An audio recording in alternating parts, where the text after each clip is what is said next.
varten ja toinen derby nimenomaan näiden joukkueiden välillä. Tästä laittaa Jari Järvinen tapahtumat käyntiin. Jarohan kärsii poissaolosta tässä pelissä. Viime otteluisista poissaoloista huolimatta pelityyli ei muutu miksikään, vaan ne pelaajat, jotka... No katsotaan tämä tilanne ensin. Tässä nimittäin tulee Carlos Fondacaro, jolta hyvän näköinen nosto Markus Grunholmille. Henriksson tulee oikea-aikaisesti vastaan. Loistava nosto argentiinalaisen laita pelaajalta. Ehti vielä pallon aika hyvin. Tässä tämä nähdään uudestaan. Saa varpailla. 165-senttinen argentiinalainen vain pallon luokse löytää.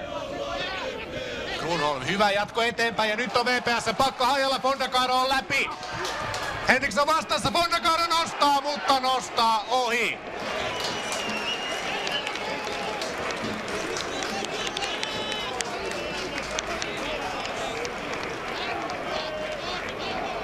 Huonommalla jalallaan Fondacaro viimeistelee yrittää, mutta tästä nyt pitää saada millä tahansa jalalla pallo maaliin.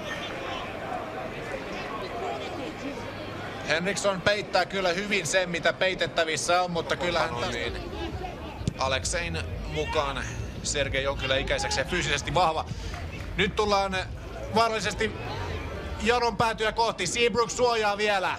Öberg hieman harhailee maalilta Seabrookin keskitys ja nyt on Kyylälä paikka! Kyylä laukoo Vepsun johtoon. 1-0.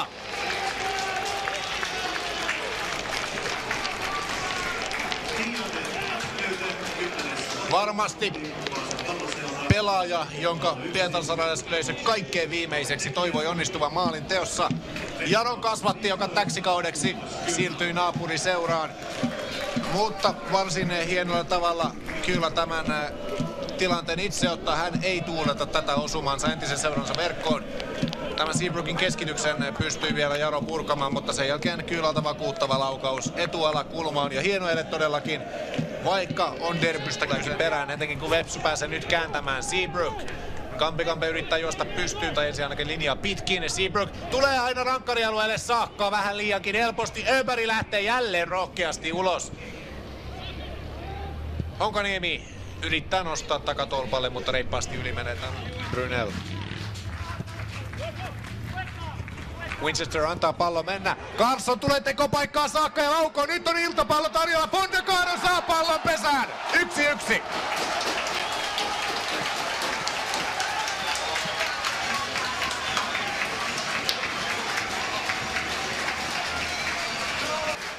Winchester päästi hienosti pallon ensin Carlsonille, eikä tämä Carlsoninkaan viimeistelyyritys ole huono.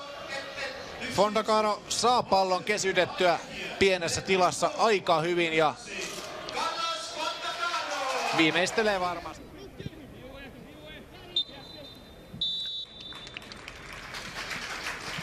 Näin Jari Järvinen paketoi ensimmäisen puoliajan ja lukemat avausjakson jälkeen 1-1.